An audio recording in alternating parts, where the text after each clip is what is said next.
Welcome back. This is Draft Busters episode 2, part of the Vendetta Sports Media YouTube channel. Joining me every single week down there at the bottom is Chickster. We're going to be bringing you the best college football scouting, information, content, video, etc., leading up to the 2024 NFL Draft. As you can see on your screen in this video, we're going to be taking a look at the top 10 quarterbacks in the 2024 NFL class. We're going to be going from 10 to 1. Before we begin, I want to check in with Chickster. How are we doing? I'm all right. I'm here. I just want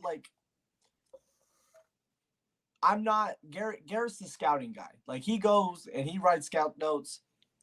I'm like, you know those people that like sit in the stands and like, hey, that dude right there, that's a fucking baller. That's me. Okay. So understand that, like, I'll have a little bit of what I've seen. But if you're looking for the technical shot, that's that boy up there. I am curious to see how our 10 shakes out, because I've been working on all of my rankings throughout the entire year, and I feel really good about my 10 right now. Obviously, things could change with like the Senior Bowl, pro days, the combine, etc., and it's bound to subject to change. But I'm curious to see right now how it goes. Go put deodorant under your underboob. Jesus Christ, a little sweat. I got all the notes on my phone, so if I'm looking down while I'm talking about my my stuff, it's because I got you don't even have it memorized. I got You're notes. not even good. You don't even have it memorized. My bad. So sorry. I've been paying attention to so much shit this year. I don't have it all memorized. We're not all as good as Garrett. Well, I'm glad you admit it. All right. Going in at number 10, my 10th best quarterback in the 2024 NFL draft class is Sam Hartman, quarterback from Notre Dame. I didn't write that fucker down. Just a couple of quick hitters. Wow. Things that I noticed this year. From his time at Wake Forest leading into Notre Dame, he's a natural-born leader. I think Hartman has the arm strength to make the NFL type of throws. I think that he doesn't have great to elite arm strength. I think he's got the requisite talent to make the throws. When he's throwing to the boundaries, and what we mean by that is obviously from, let's say you're in the pocket to either side of the end of the field, he does a really good job with that. I think he has really good ball placement, especially going to the boundaries. I think that his precision and accuracy in the middle of the field, short read throws, really solid. Some things he can work on, though, and he showed this at Wake Forest and especially at Notre Dame, is when you get out of those quick reads, he tends to struggle at times. Going through those progressions is going to be really key for him in the NFL. It's going to be something we really want to see during like his pro day and potentially the combine. And I think that he's going to have to show that this regression that he faced at Notre Dame this year was just a fluke, because he was a baller at Wake Forest, but he was good. No, I was going to go say, I just changed my list because I forgot about Sam Hartman. So we're off to a great start.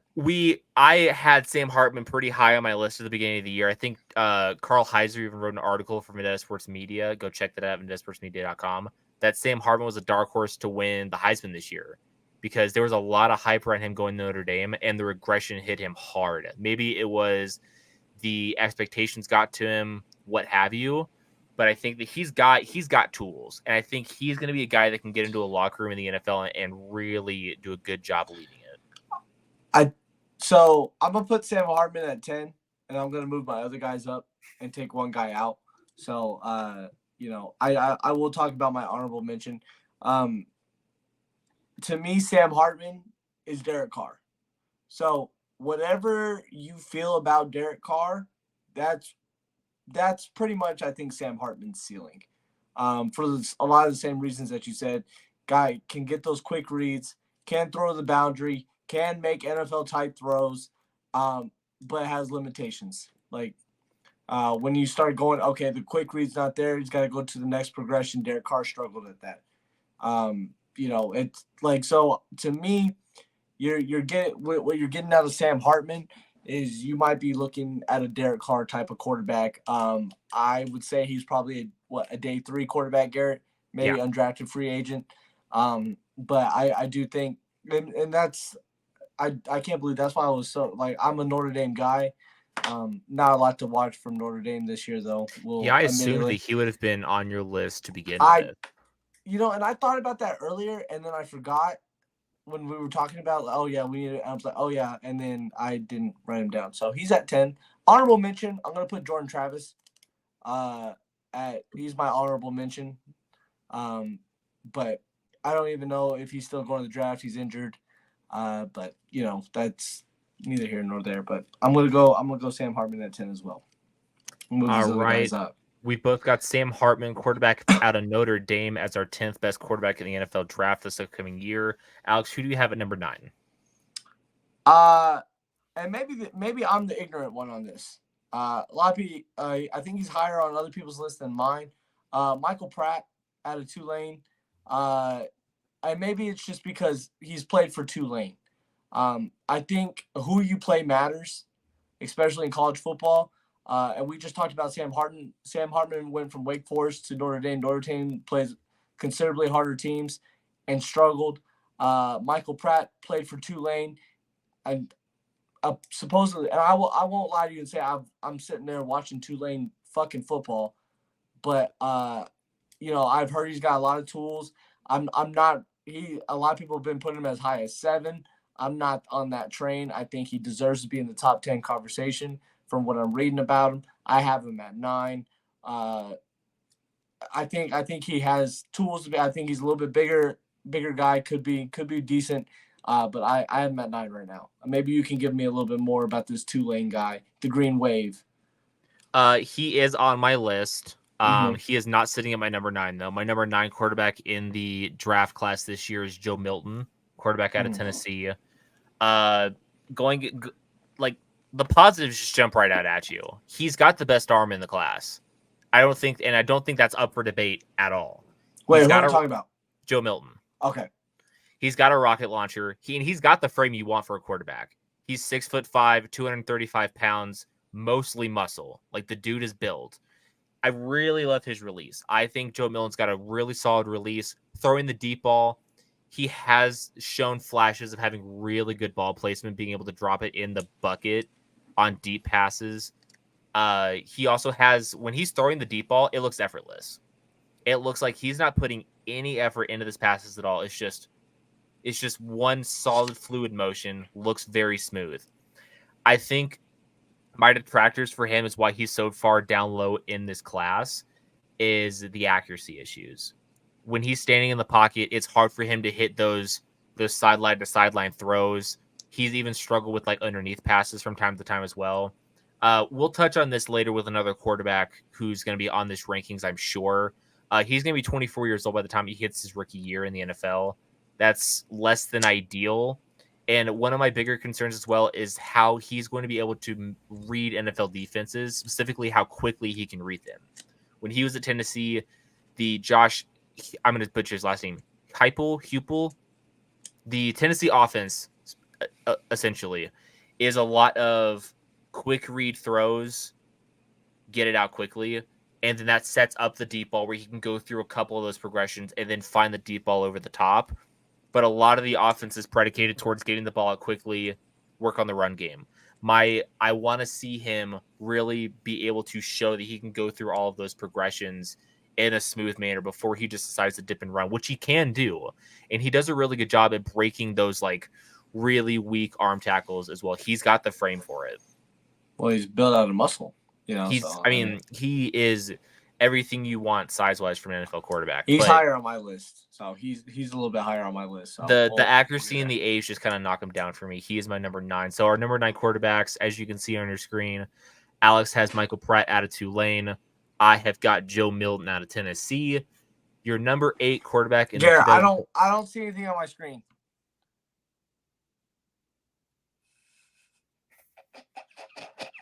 Why are you the way that you are? Why? Garrett told me. I just want to know. I just want to know why you're the way that you are. Garrett told me before. He was like, okay, we'll get the editor on there. So I told him, I was like, all right, I'm gonna say I don't know why I don't see the names on the screen. God bless. You're a nightmare sometimes. Absolutely. That's why I am who I am. All right, number 8. Your number 8 quarterback. On the screen. I don't see him right now. I'll see him later. God bless. Number Let's hear 8. Oh, are you waiting on me? Yeah, you're going. I'm gonna go with Spencer Rattler. When he was at Oklahoma, he was. Let's say this. Before he was playing at Oklahoma, he was supposed to be one of those guys. Got humbled, had a little tantrum on Very the sideline. quickly. Caleb Williams came in and became one of the best quarterback prospects we may have ever seen, or is one of the best, depending on your little taste of tea. Then he went to South Carolina, and he didn't play bad at South Carolina. I think he still has a lot of NFL qualities. So I think he's going to be a little bit slept on. If he can ever figure it out, I don't know if that's mentally. If he can ever figure that part out, kind of be a little bit more humble, especially in the NFL. Like, if you're a rookie quarterback and you think you're a cocky son of a bitch and you're a day 3 kind of guy, that shit is not going to fly. It won't. So he's got to be able to do that. I think South Carolina has helped him to do that. He's not bad at all. I really do like him. I think he can throw the ball very well. I think it's just more of a maybe attitude and mental aspect for him. But as far as playing football, I think he can be one of those guys, at least being a decent backup in the NFL. I honestly think you hit it right in the head. My number 8 quarterback is also Spencer Rattler. Hey! Quarterback out of South Carolina. Okay, my arm was getting tired. I wasn't gonna leave you. I wasn't gonna leave you hanging.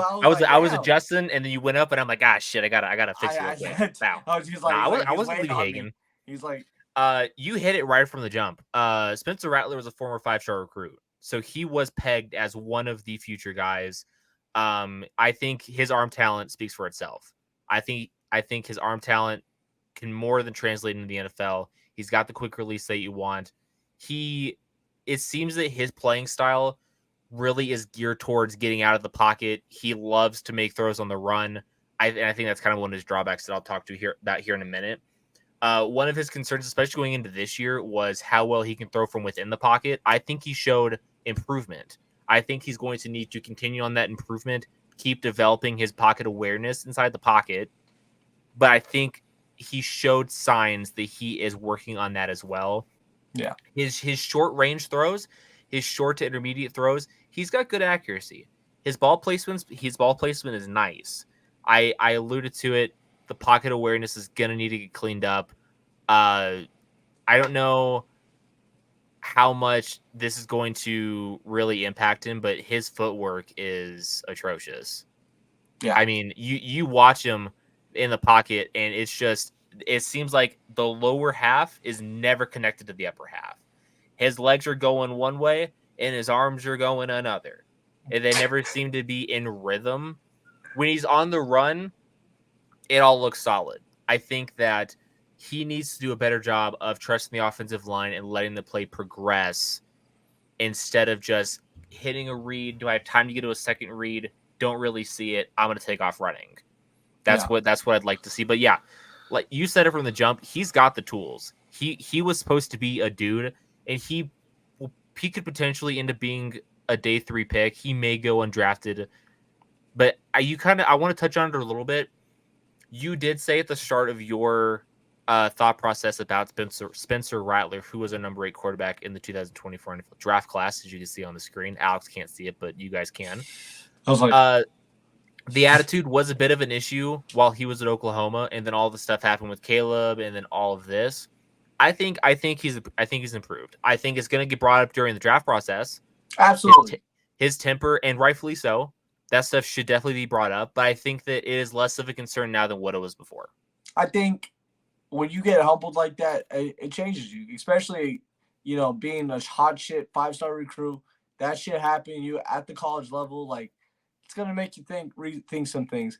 I just want to touch on what you said about his legs not working with his arms or his upper body. That could just because he doesn't want to be in the pocket. And so that's why it's never really developed, because he's already getting out the pocket. Mm-hmm. And in the NFL, every play can't be a fucking rollout. It can't. Sometimes the NFL has trouble finding quarterbacks to get out of the pocket and scramble.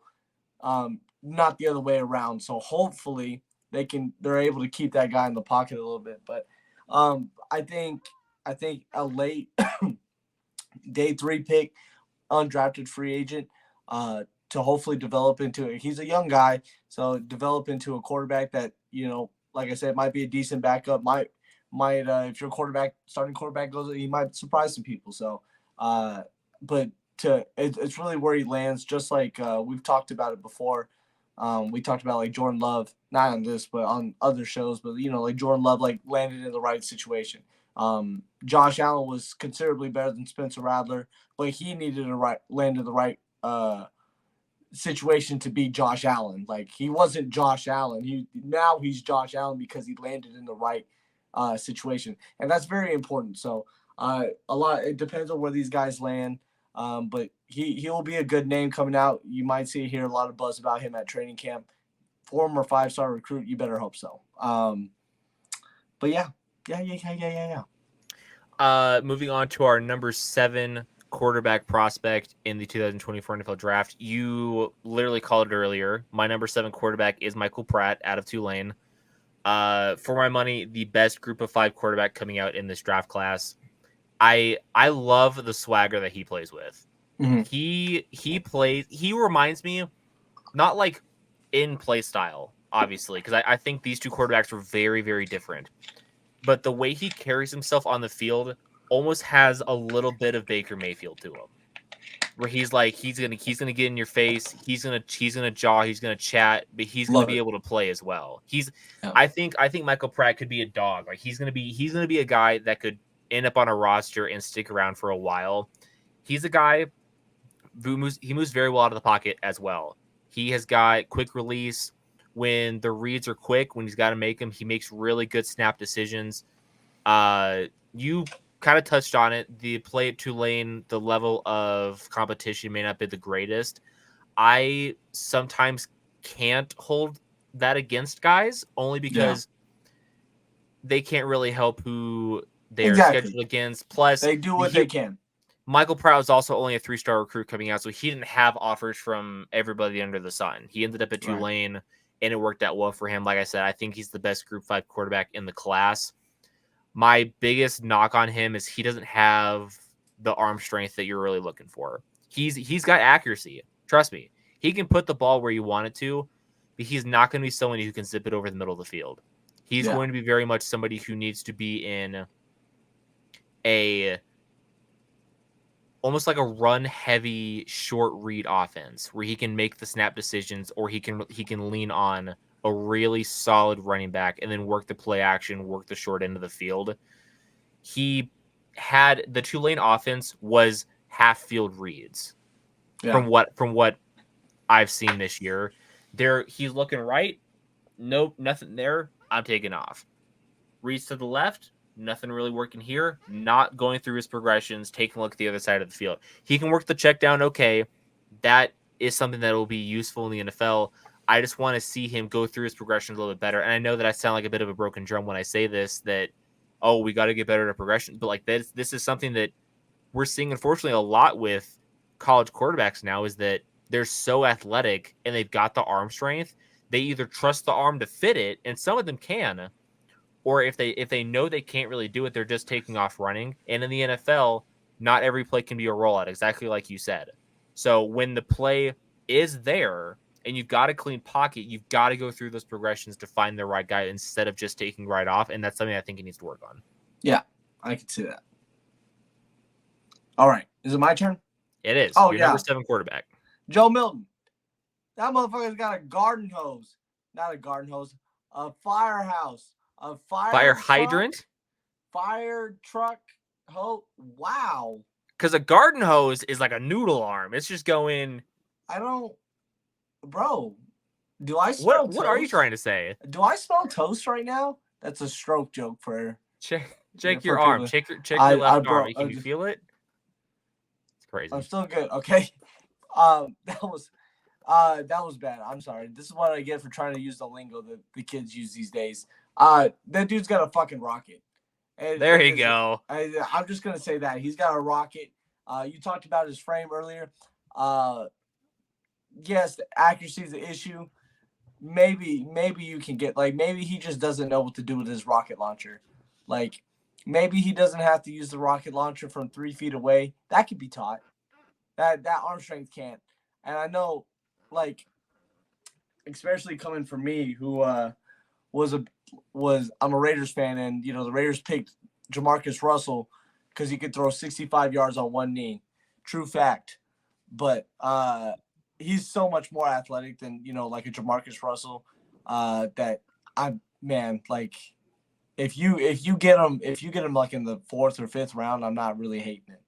I'm like man, like because if you could get that fucking guy to get some touch on his throws, get him to get accurate balls, he's gonna make every fucking pass you can. Like he's gonna make every pass you ask him for, as long as he can accurately get it there.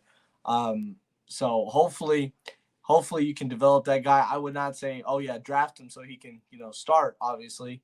I would say you're gonna like, and you touched on his age. He's already 24. Like how much, like, but man, to have that arm, like can't teach it. You can't. So he's a little bit higher on this list for me, just because of the arm. I think if you could teach everything else, you kind of came out with a good one there. So I'm good with that.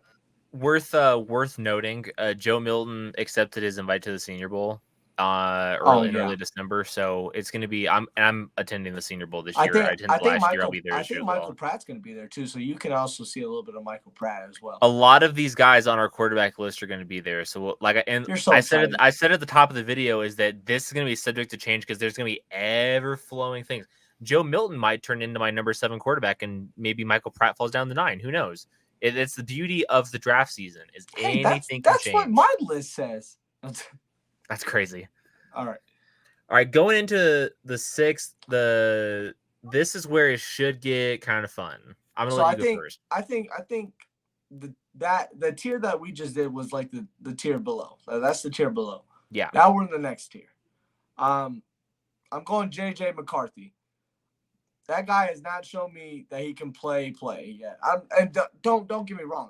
Like I just said, he's a tier above everyone I just said. But like, if we're talking about JJ McCarthy's walking in being the day 1 starter, I'm not so sure about that. I'm not there yet. I don't necessarily see it. I don't see it. I think he's been coddled. Michigan was a very good team, had a very good defense, was able to run the ball. JJ McCarthy just all he had to do was not lose. Washington, like, kind of put some scare in Michigan for a little bit, just because if JJ McCarthy had to throw the ball, like, that was their best chance of winning. Like, Michigan got away from the ball, I think, in like the 2nd or 3rd quarter of that game, and Washington started making a couple plays on defense. JJ McCarthy started throwing the ball. Washington was getting they were getting Michigan off the field. So I don't see the JJ McCarthy hype yet. We keep talking about tools. JJ McCarthy does have some tools. Can that transcend to the NFL? I don't think he's a day 1 guy. I think he might be a guy that sits an entire year, maybe 2, and then maybe depends. Maybe he goes with Jim Harbaugh somewhere that needs a quarterback. If Jim Harbaugh goes to the Chargers, he's going to roll with Justin Herbert. He's not going to pick JJ McCarthy. But if Jim Harbaugh goes to a team that needs a quarterback, I don't think this happens, but let's say he goes to the fucking Patriots, like, yeah, he's going to take JJ McCarthy and he's going to mold that team much like he did this Michigan team. So I don't see it with JJ McCarthy. I don't think he's a day 1 kind of guy. I think he needs to sit a year or 2 in the NFL. But like I said, I think he's a tier above these other guys. He's definitely he's been talked about like as a 1st-round pick. I think that's a mistake. Maybe 2nd or 3rd-round pick would be better for him. My number 6 quarterback is also JJ McCarthy, quarterback out of Michigan. He is number 6 on my 2024 quarterback rankings here at Vendetta Sports Media YouTube channel. He's got gobs of potential. He just turned 20. So he's a young 20, which sounds kind of strange to say, but like, which is why City wouldn't be a horrible thing. It wouldn't. JJ McCarthy would really benefit from going to a system with an aging quarterback. Honestly, where he like would be a perfect fit for him is somewhere like Minnesota. If Minnesota decided to bring back Kirk Cousins, he can sit behind Kirk Cousins for another year, and then with that offense, they've got the weapons, and the line's okay, the defense is solid. I think he needs to go to a situation where he can sit and learn exactly what you said. I don't think JJ McCarthy is not somebody. That's not horrible, actually. He would greatly benefit going somewhere and sitting. Could work with Kevin O'Connell too. That would not be a bad. It's not a bad. That's what I'm saying. The arm talent's there. He's got a very good arm. He's got a live arm. He's nimble in the pocket. His pocket awareness is solid. I wouldn't go as far as to say it is good or great. He's got the pocket awareness you would want from a 20-year-old quarterback coming out of college. The play action is the strong suit. You kind of touched on it. Michigan ran a run-heavy offense where McCarthy thrived in the play action. You hit the nail on the head where if it is a designed pass play and he is to make all of the reads, that can be a struggle. But on play action, you typically just have, when the play develops, you got your one read, maybe you have a second read, but you have your check down as well. Yeah. That's where he thrives. But my biggest drawbacks with him is that he is far too inconsistent between the numbers. And the problem with that is he also struggles to throw the ball into the boundary as well. His ball placement into either boundary is less than ideal. He's got interceptions this year. And you can see it in the Washington game. Like, you don't even have to look the entire. Watch the Washington game. Watch those passes that he's making. Like, there's a few that they're going. The wide receivers running it out, or corner route, and he's not. It's not there. It's just like he's out. He's a little too far outside. The timing needs to be a bit of work in progress as well. But like ball placement to the boundary really, really scares me. And the last two things that kind of are drawbacks with him is like he's got the height that you want. He's 6'3", but he's gonna need to put on some muscle. He looks skinny. He's under 200 pounds. I want to say he's like 192, 193. That's not gonna work. He's got to put on some muscle if he wants to withstand hits in the NFL. My other big drawback is he's got to learn a little bit of touch. We saw it multiple times in the Washington game. We saw it in the Rose Bowl game against Alabama as well. Those short slant throws, he is throwing heat-seeking piss missiles to a slot receiver 4 yards in front of him. You got to be able to have a little touch on that ball to give your receiver a chance, because if you're throwing with all your might, your receiver's never going to come down with it. To be fair, if my thing with wide receivers, if it touches your fucking hands, you need to catch that shit. Like, I get that. That's how I think as far as wide receivers. Yes, I understand. Like, you don't need a Brett Favre that fucking thing every time. But, like, also, if you are a wide receiver, your job is to catch in the NFL. Catch the ball. Or in college, catch the ball. You know what I'm saying? Yes, but if you've got Brett Favre 4 yards on the other side of the field, that's 12 feet. Friend of a math teacher, by the way. That's 12 feet away, and he's throwing the ball as hard as he can. You better catch it. I don't know. You better catch it. Part of that's on the quarterback. The quarterback needs to have the awareness, and that's what I want to see out of him. I hear you. I'm of the same mindset. If it hits your hands, you need to come down with it. But I'm not going to place as much blame on the receiver for not catching a pass that's a heat-seeking missile. Why, wide receiver coach? If I was wide receiver, I'd be like, why the fuck do you catch that ball? You threw it hard. I don't give a fuck. Hit your hands. Quarterback coach is going to go yell at JJ McCarthy for throwing that shit. That's his job. My job is to yell at the wide receiver. We're not talking about the receivers, so we're talking about McCarthy. Hit your hands. You got to catch it. That's a good one. Right. That's John Madden. John Madden. Hit your hands. Better catch that shit. You get one hand on it. You should have had two. That is fair. Yeah, that's fair. That's how I was. All right. I'm going to give my number 5 quarterback first because I know you're going to have him higher on your list. So I'm going to go ahead and get my side of that. Not that much higher. Not that much higher. I wouldn't expect you to. But I know you have him higher than I do. My number 5 quarterback in the 2024 NFL draft class is Michael Penix, quarterback out of Washington. Listen, you and I, big Michael Penix guys. Michael Penix. I've been saying Penix? It's Penix. No shot. Michael Penix. We've been saying Penix all year long, and that's how Michael Penix came to be. But it's Penix. I feel like you're Penix. gaslighting me. I'm not. I Scout's honor. I'm not. I'm not doing it. It is Michael Penix. That's Jr. what a gaslighter would say to a Scout's honor, to try to gaslight me. That's absurd. It's Michael Penis. He's shown all year that he's got the tools. I'm sorry. I know that he's got the question marks surrounding him, and I'm going to get into them in a second because there are quite a few that really, really scare me. But, man, the tape shows that he can make the throws. He's got a really, really good arm. His ball placement, especially in the middle of the field, very solid. He throws a really, really pretty deep ball. He is not as mobile as you would want out of a quarterback, but he has shown this year that he has the ability to scramble, and he can pick up first downs with his legs. 100%. His physical play style as well is really going to be endearing to his teammates as well. He's going to win over a locker room really, really quickly with just his play style in general. The way he carries himself, he's a leader, he's a motivator, and like I just touched on it, when he gets out of the pocket, not a heavy slide guy. He embraces the contact a little bit.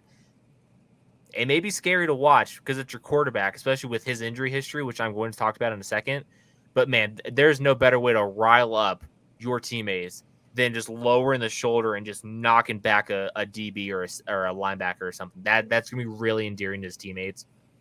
The drawbacks. Here they are. Let's get them. They're just too much for me, at least in the first round. Because Michael Penix is going to go in the first round, especially if he has a really good day at the Senior Bowl this year, which he accepted his invite yesterday as a huge get for the Senior Bowl. That's a massive get. Him and Bo Nix are going to go wild in Mobile, and I cannot wait. He's going to be 24 his rookie year. I don't know that I can spend a first-round pick on a quarterback who's going to be turning 24. The injuries just scare me to death. He's had 4 season-ending injuries. 2 to his knees, 2 to his shoulders. That's a long time ago. New man. I understand he's a new man. It's the same man, actually. He's got it's surgeries. The same guy. He's got new limbs. So just because he's had surgery doesn't mean the same injury can happen again? Nope. I had no idea. I had no idea you were a doctor and a math teacher. Wow, that's so cool. I am a lot of things in life. My last note on him is that his release is a little bit on the slower side. He's got kind of a wind up. He does have a wind up. He does. And that will definitely need to be cleaned up. But that's why he says it. The comparisons to like Tim Tebow are lazy. I've seen Tim Tebow. I've also seen Tua. Those are lazy because we're naming lefty quarterbacks. But like, there aren't a ton of comparisons for Michael Penix in this draft class. He's almost like a one of one where if he stays healthy, he could be a dude. He could be a really solid player in the NFL, I think. But the biggest thing is he's got to stay healthy. If you take him in the first round, that 5th-year option is going to be on a 29-year-old quarterback. That's terrifying to me. I don't know that I could turn in the card in the first round for Michael Penix. I could very comfortably with a day 2 pick take Michael Penix. With the day 2 pick, I could. I cannot take him in the first round. I can see that. Counter. You're only paying a 5th-year option on a 29-year quarterback, so you're saving money. But I would want my 29-year-old quarterback. I'm just saying. Like if I draft a 21-year-old quarterback and he works out. I get it. It's a joke. I get it. Michael Penix is my number 5 quarterback. Michael Penix out of Washington. He's my 4, which means I think our 4 and 5 are switched. Yes. But Bo Nix would be he's gonna be mine. Bo Nix had a great season. I can't. I don't know. Like, he's good. He's good. He can play a little bit. He also scares me to death. He can be very inaccurate at times. I feel like I think he's did a lot better this year, being more accurate. Seasons past, maybe not as accurate as he could have been. Those Auburn days, which were years ago. I'm bringing up old shit, but those Auburn days were not pretty. Oregon days were a lot better. Could be coaching attributed that. I think that really helped his draft stock. And maybe it's just because I'm all in on Michael Penix, gaslighter. But maybe I'm already just all in on him. I think the lefty thing for Michael Penix, he has that going for him as well, which is unusual. Like, I think that could have helped Tua's case. That helped. I think being a lefty helps in the NFL because it's so odd, and defenses have to adjust to it. So, but Bo Nix is not bad. I think Penix and Bo Nix can go hand in hand. I think they're 4 and 5. I think JJ sits comfortably at 6 as of right now. I think Penix and Nix are 4 and 5, no matter how you put it. But Nix can play. He's not bad at all. He's done a lot. He's done a lot for his draft stock this past year. Oregon being really decent. I would love to see him in the playoffs if the playoffs had 8 teams. They did not, but he did have to beat. Oregon did have to beat Washington to be in the playoffs. He didn't get it done. So it depends. Like, I don't know. He can be there. He can be there. I wouldn't like, even Penix. I don't feel comfortable starting day one unless he shows like he's grown overnight that he can do that. Nix and Penix are the same thing. JJ McCarthy. Like, I don't feel comfortable starting those guys day one unless you have a pretty solid team already around, and maybe you just need some growing pains for those guys. But so that means you alluded to it. Our top 3 are obviously going to be the same. 4, 5, and 6 are at least 4 and 5 are interchangeable. 6 is the same as well. That means that you've got Michael Penix at 4. Is that correct? Correct. He's number 1. No, that's crazy. Yeah, that is crazy. But yeah. So tell me what you think about Bo Nix. But yep, Bo Nix is my number 4 quarterback in the 2024 NFL draft.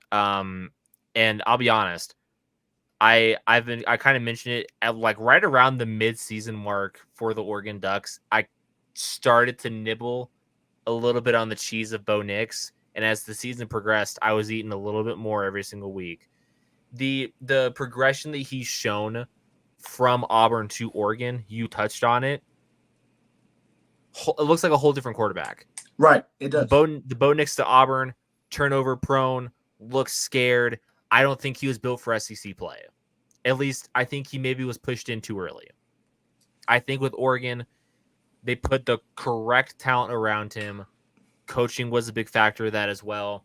He's got a good arm. I would not go as far as to say it is among the better arms in the class. I think he's got a really, really solid arm, though. It's an arm that I would feel comfortable with as my NFL quarterback. His release, really, really solid. That is something that you can tell he's worked on. If you go back and watch the tape from his days at Auburn to the days now, especially this past year at Oregon, his release is tightened up. His release is quicker. He goes through his progressions a little bit better.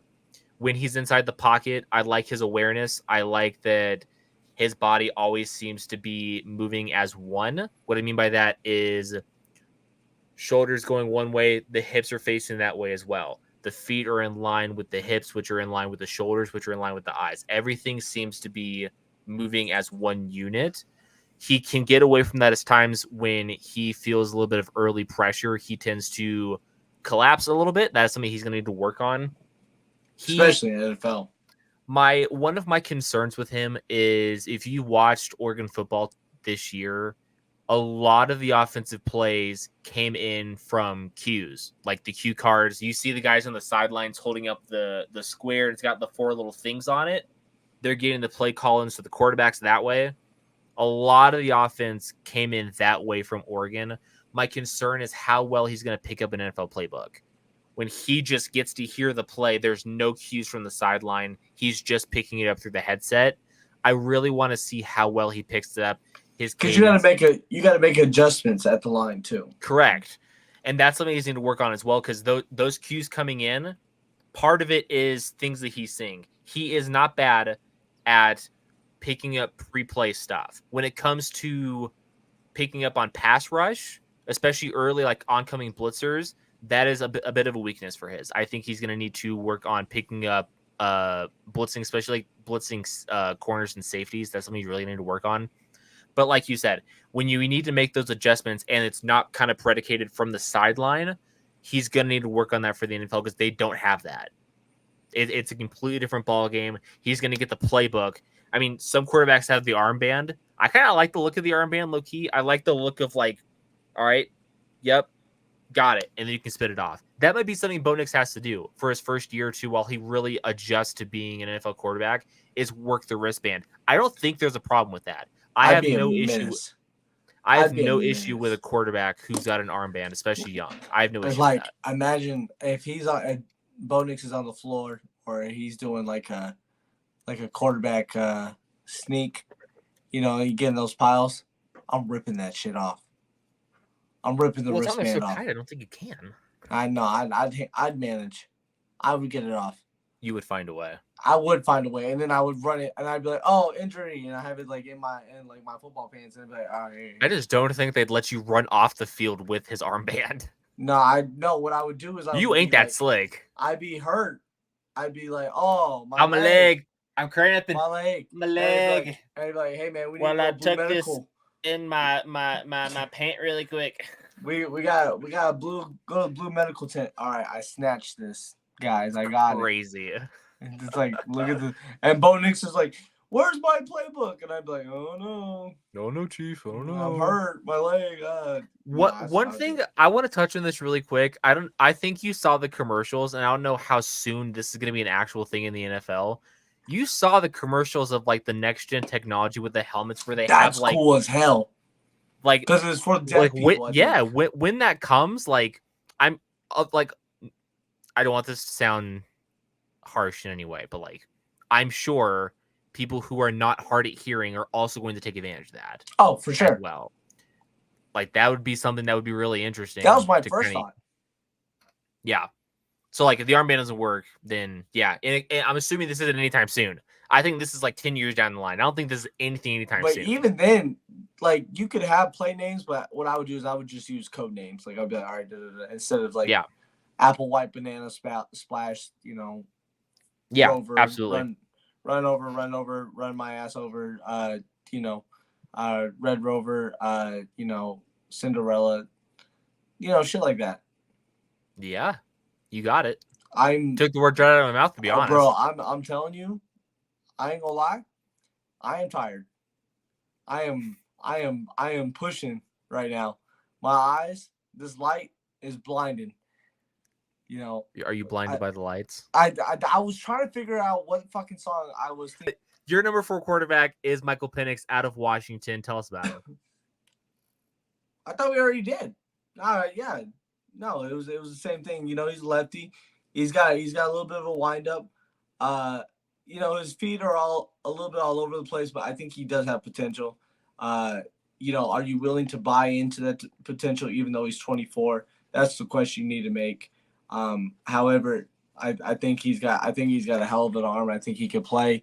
I think, you know, staying healthy is going to be very, you know, key for him. But I think he'll be decent in the NFL. That was pretty much it. I think we've already talked about it.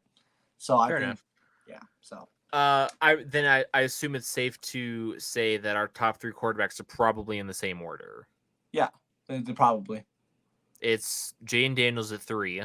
Yep, with Drake May at 2 and Caleb Williams at 1. Jayden Daniels is the LSU quarterback. Drake May comes from UNC, and Caleb Williams is from USC. All right, let's talk about him then. Jayden Daniels. Jayden Daniels, to me, he's got the arm strength to really push the ball down the field. I think he's one of those guys that kind of feels like a natural thrower of the football. It never seems like he's overly straining himself. I think Jayden Daniels' footwork, especially in the pocket, is some of the better footwork in the entire class. To be honest, I think that there's not really a ton more that I need to see out of him. He's very smart in what he wants to do with the football. He's very methodical. When he gets to the line, he knows his reads. Obviously, he goes through his progressions well. I think he can pick up the defense in a really sharp way, which is obviously something we want to see at the next level. The one thing that kind of concerns me, I touched on his footwork being really solid. When he sometimes with his throwing motion, it's all upper body. It's all arm throws. I hate that. I want to see a quarterback flip them hips. I want to see him really push the ball because I really feel like he's almost losing yards distance wise on his throws by just trusting the mechanics and really flipping them things open and just going through the entire motion. With that throwing motion, it sometimes feels off. I don't know. I've watched on the second half of the year, I watched a fair amount of Jaden Daniels tape. There just seems to be something weird about his throwing motion. I haven't been able to pinpoint it yet. It never seems fully consistent from Q1 to Q4.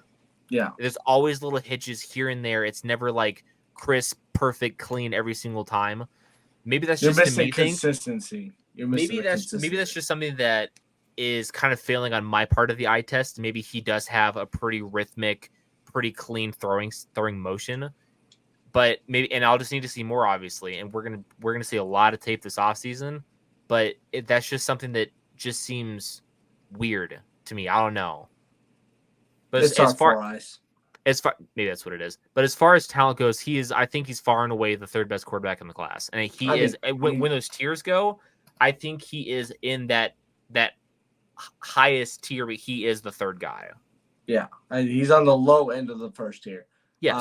And he's a Heisman for a reason. So, also a future Raiders quarterback. If you didn't know, Raiders are going to get him.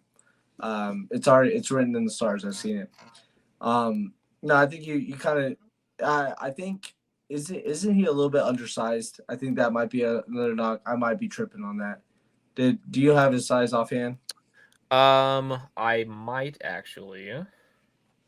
But really, Jaden Daniels, there was a lot of criticism. I think the first 2 games out of him, and then since then he's been pretty much lights out. He's 6'4", 210.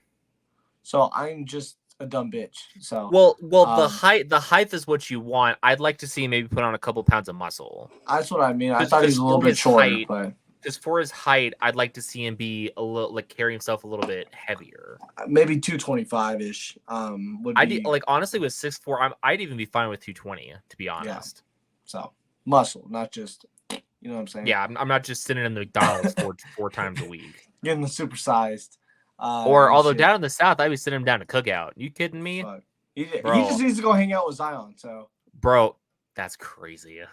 That's on me. That is absurd. Hey, low-key though. Discussion. Hey, listen, Zion's a fat motherfucker. Yeah, that dude's big. He's a big boy. Cookout's flat out delicious. Cookout's gas, bro. That is one thing I cannot wait to have in Mobile in a couple weeks. I'm going to Cookout. Mm-hmm. Oh, you're gonna gain 20 pounds from that shit. That shit. Cookout, Zaxby's, and Buc-ee's is gonna be my diet, basically. Fuck you. Yeah, bro, I can't wait. Cannot wait. Bro, I'm excited for you. Not only are you gonna see a whole bunch of good ass fucking players play, but we don't eat good too. Yeah, we don't eat good. Zaxby's criminally underrated. It's because people out west don't know about that Zaxby's. They don't. They don't know about the Zaxby's, bro.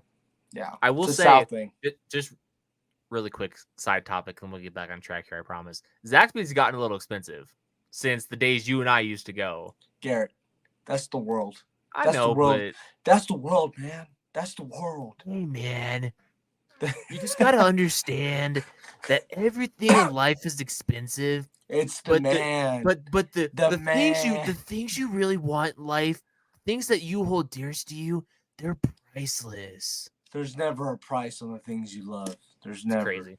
Roses. Me when I go to Roses. Bro, that shit's expensive. Oh my god. Bro, I can't believe it. Bro, Roses is a whole ass sit down meal now these days. So anyway, let's get to the last 2 that the people already know. This is why we did descending order, because we want y'all to get information about these other quarterbacks. Because I know y'all have already heard enough about these, but if you stick long enough to hear this, then I will say something really quick. I didn't bother to keep the name in my head because with an opinion like this, you ain't worth the time. I saw somebody on Twitter who had Caleb Williams as quarterback 3 in the class. Quarterback 3. I could not believe it. Sometimes people just never got enough attention in their childhood, so they seek it out as adults, I guess. Deliberately go out and try to make, oh, look at me. And that's coming from me, an attention seeker. You're like, Chickster, you are an attention whore. Exhibit A. You're an attention whore. Yeah, but at least I'm not a fucking idiot 95% of the time. Okay? That's fair. That number might be a little high. Might be a little high, to be honest. All right. Let's chill out. I can say that. You can't. But I'm not just going out there, just spewing bullshit just for the, oh, please look at me. Like, I like the attention to be on me, but I like to be right when I'm doing it too. I don't like just to say, whatever I want to say, just to be like, oh, attention. Yeah, Caleb Williams at 3 seemed a bit aggressive. We're going to talk about Caleb Williams in a second, but I want to really quickly talk about our number 2 quarterback in the 2024 NFL draft, and that is Drake May at the University of North Carolina. We've seen him. We had the opportunity season before last, I guess now, since the season's over. So not last season, but yeah. Correct. We saw him play a home game in UNC against Pitt. He absolutely flashed. I think I went into the game talking him up to you guys, and then you were like, oh shit, like this is a dude. And he really grabbed the spotlight in the offseason going into this season. A lot of hype surrounding him. He got done dirty by Mac Brown. I'll die on that hill. Mac Brown needs to be fired from UNC. That guy's a bum. Yeah. But be that as it may, when I watch Drake May, all I see is Justin Herbert. Like the same now stuff. I like him less. The same stuff coming out of college that we hyped up Justin Herbert about, I am basically going to say the same things about Drake May. He's got the size, 6'4", 230 pounds. He's got a nuke launcher on the side of his body. Probably a top 3 arm in the class. Drake May's got a really, really good arm. He's got the ability and the accuracy skills to hit at all 3 levels. Short, you got it. Those intermediate throws, those like 10, 15-yard outs, those timing routes, he's got it no problem. He's got a really pretty deep ball as well. One of the better deep balls in the class from what I've seen. His release and mechanics always look the same, which I love. We were just talking about that with Jaden Daniels, that it seems a little bit wonky sometimes. With May, always looks super fluid. 100%. One thing I really liked about his tape as well, when the pocket collapses, he doesn't seem to get overly flustered. The composure within the pocket when the pocket's collapsing around him to still keep his eyes up and look for his receivers, really, really love. With that being said, I would like to see him get through progressions quicker. He has the ability to get through those progressions 2, 3, then decide to run. But sometimes when he goes really slow through his progressions, that could cost him yards scrambling, or it puts him into a situation where the pocket's too collapsed and he can't get out and he ends up getting sacked. When he's moving around in the pocket, I'd like to see his feet get a little bit cleaner. He's got solid footwork. There's obviously room to improve with almost every single quarterback. That's something he's going to need to work on as well. Lastly, we saw this at the end of this year. Fuck. Yeah. He's a guy who likes to play hero ball. And we're going to discuss that with Caleb Williams as well. That's a detractor for him as well. Spoiler alert. But the mindset to play hero ball sometimes leads to bonehead turnovers. And that's something he's going to need to clean up as well. He's got to trust the line and the receivers, and he's got the arm to make the throws. He's just got to be smart enough to know I need to be better with the ball. And I'm sure he's going to work on that, but the hero play sometimes kind of scares me a little bit, but he'll clean it up. So this may seem crazy.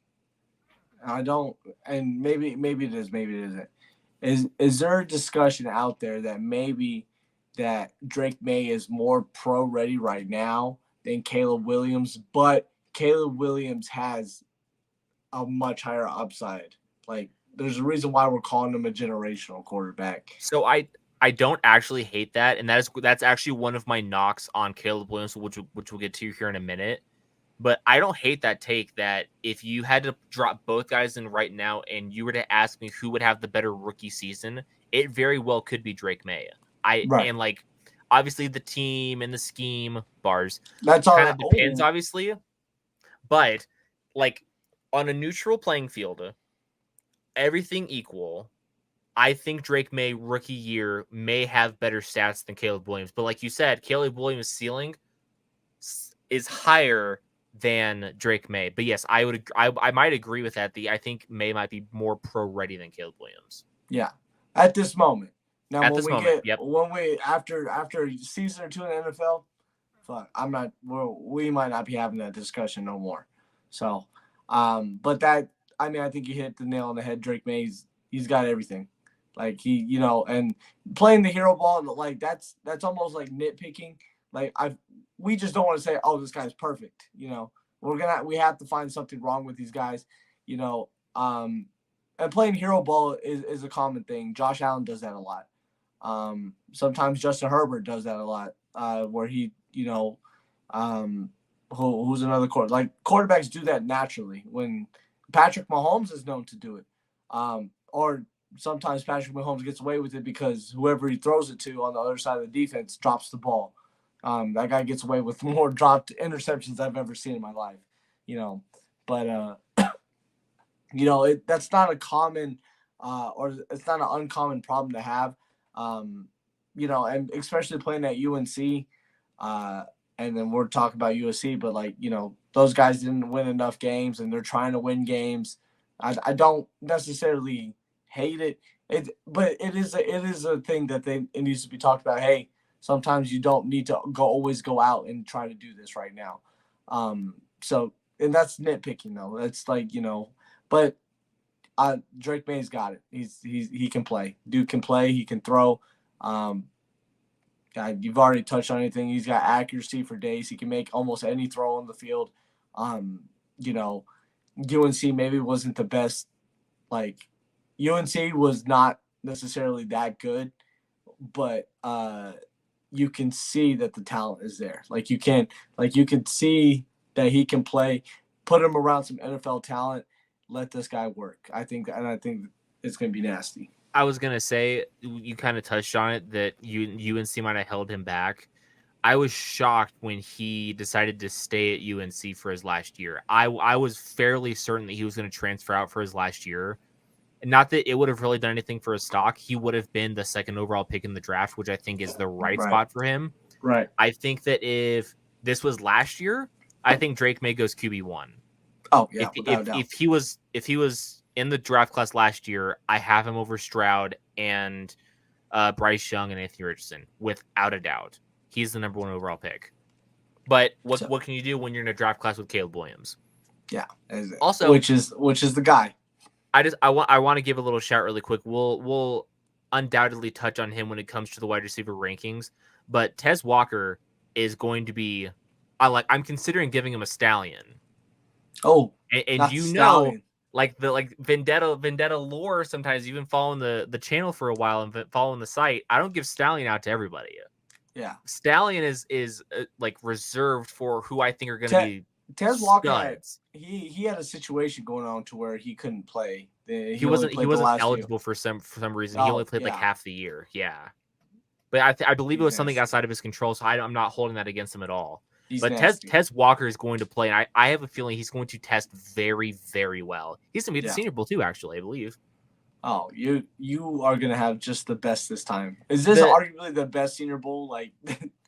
The class at the Senior Bowl this year is going to be absurd, and I would not be shocked if we have 5 first-round picks from the Senior Bowl. I'm not even joking. Oh, that's how loaded the class is. The only drawback from the Vendetta side is that I had talked with a couple of people about going with me, and I never really heard back. So I think I'm going by myself, which is a bit of a bummer. But next year and years going forward, I really, really hope to get a squad going out to Mobile every single year. That'd be dope as hell. Because last year, Mark and I did it, and I was able to kind of give Mark hey, I want you to watch this group. I'm going to go watch this group. We're going to keep our eye, because it goes into 3 groups. Right. It goes offensive line, defensive line. It goes running back and linebacker, and then it goes obviously wide receiver and defensive backs. And the quarterbacks are kind of working with both of them. You don't really get to see a ton of quarterback play until the scrimmage almost. But it's going to be really difficult for me this year to keep eyes on the entire football field and note every single player who's practicing. But listen, it's going to be so much fun. I cannot wait. You're gonna pick and choose as you go, but it's just like I plan on going like on day one, and I think every single day as well. They hand out rosters where like it goes from number order. It'll be like it's American team and national team. It goes in order, and then I can just like highlight the players I really want to keep an eye on and just watch out for them. And then obviously I'm gonna find guys that kind of stand out. Puka Nakua last year, but I mean it's gonna happen. But Pookie Bear. To get back on track, yes, obviously the number one quarterback in the 2024 NFL draft is without a doubt Caleb Williams. He is, for my money, the best quarterback prospects we have seen since Andrew Luck. I don't think that's hyperbole. I don't think that's past judgment on Trevor Lawrence or anything. Caleb Williams is special. He's a 5-star guy, transferred from Oklahoma, went with Lincoln Riley to USC, fight on. He's a Heisman Trophy winner. He's got everything you look for, and I genuinely mean everything. He checks every single box. He's got the arm talent. He's got a really pretty deep ball. The play never feels over when you have Caleb Williams at quarterback. Nope. We've seen him get swallowed by a pocket, and then he somehow squirts out, it runs for 10 yards or throws a 25-yard pass for a first down. The play never feels over. Nope. He's got a really solid release. He moves really well out of the pocket, great on the run. His ball placement in the boundary, very, very solid. Very, like, one of the better traits that he has, I believe. I mentioned before, one of my knocks on Caleb Williams is that the USC offense is not complex at all. It's very one-dimensional. So I'm curious to see when he gets out there for like his pro day and at the combine, if they're gonna have him go through like, I'm obviously not gonna have him go through multiple reads, but when he gets to the next level, the ability to go through all of those reads that he's going to do, because he was really, it's a kind of a one read offense in USC almost for the most part. So I'm gonna be really curious to see that. My other big knock on him, I really only have two, honestly. I don't care about the attitude. I don't think he has an attitude problem. That's like a weird knock that he's been getting the last month of the year, is that Caleb Williams has an attitude issue. I don't see it at all. No attitude that I see, no attitude that concerns me by any stretch of the imagination. Are you worried about a guy who paints his nails and cries in his mom's arm when the defense lets you down after you score 40-something points week in and week out and you continue to lose? I'd be pissed as well. I'd be frustrated when I go out and throw for 300 yards and 3 touchdowns and I somehow still lose the game by almost 10 points. I'd be frustrated too. Like, what else are you supposed to do? The attitude there, I don't think there's an attitude issue with Caleb Williams. Doesn't scare me whatsoever. What scares me is his ball security outside of the pocket. It's the paint nails, huh? That scares you, huh? No, don't care about that at all. You can do whatever the hell you want with your nails. I don't care. When he's out of the pocket, he's prone to fumbles because he's way too loose with the football. He's got to keep that thing uptight. He's got to keep a big old grip on that. He cannot lose the ball as much as he did in college. Those are the two things, I think. Otherwise, he's, like I said, he's as close to near perfect as possible. Yeah. Like, I'm sorry, but if you're tripping about the nails thing, fuck that shit might help him. Like, maybe y'all should start painting your nails. Like, you should probably start painting your nails if it makes you throw like Caleb Williams. Like, fuck. Like, shit, I might start doing it. I have a daughter. She might start painting my nails. Like, it's whatever. Like, that's just that's very very conservative. Oh, I don't like that. Like, that feels like, like an old white man issue to be like, oh, my quarterback paints his nails. Back in my day when I watched Ken Stabler for the Oakland Raiders back when they were in Oakland, I liked when he was pure white, and I don't like this boy painting his nails. That's what it feels like. Pure white's crazy. If Caleb wants to go out there with like black eyeliner on and wingtips and be all like emo and shit, congratulations. Go ahead and do it, but I know he's gonna drop 325 and 2 touchdowns in a 10-point win. I don't care what he looks like. That was like those two guys saying, "Oh, Lamar Jackson doesn't feel very quarterbacky." Like, okay. Gee, I wonder why that is. like, yeah, like you're basically just saying you're mad that your quarterback's not white. Like, I think like you're not. You guys aren't even trying to hide it anymore. It's not even about quarterbacks play anymore. It's about, oh, is the politics right? Is my quarterback not black? Is my quarterback doesn't paint his nails? Like, are we talking about the real things? Can the fucking quarterback play? Like, can he play? Caleb Williams can play? Oh, okay. I don't give a fuck what he does. I really don't. But we're more like, I guess, the liberal. Like, they would, like, Caleb Williams, like, it shouldn't be a problem. But if Caleb Williams was gay, Caleb Williams is gay. He's gonna be fine. Like, I don't care. Like, he's going to play. He's a quarterback. He's a fucking great ass quarterback. No matter what the fuck he does in his life, paints his nails. The world is not gonna end because he paints his nail. Bad Bunny paints his nails. A dude in I think college basketball or the NBA paints his nails. That's just your toxic masculinity, like, coming out that you just can't handle. Someone not painting their nails. I guess I don't know. That's just a very weird, very weird to hang your hat on. Imagine being a GM that thought like that, and you're just like, man, Caleb Williams, no, I can't do it. He paints his nails. Imagine that being a conversation. You would get fired immediately if you were the guy that passed on Caleb Williams. Ryan Poles were looking at you. But like, that's just bananas. It's bonkers. But to get back to the attributes. Oh yeah, he's got it. He's got it. Can make any throw. Like, even when you think it's gonna be a bad throw, it's on the fucking money. Like, he might get out of the pocket. He's about to get hit. He throws a bless you. He throws a fucking, like, you're just like, where the fuck is he going? And the next thing you know, it's right on the money for a touchdown. No shot, you're sneezing again. Bless you. Get it together. Was I even muted? You were. Get it together. Okay, good. That's good. Get it together. Relax. Get it together. Okay. Okay, boss. No, like, even when you think that pass is not getting completed, he's throwing a fucking dot. He does need a little bit better ball security. I think that could be fixed. And if you're not picking Caleb Williams because of ball security, that's on you. Or his nails. Or because he cries to his mom slap. Some people care about, hey, when fucking white guys cry when they lose. Oh my Lord. No one gets mad.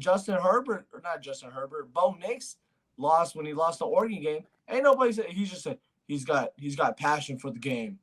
He's just got a lot of passion.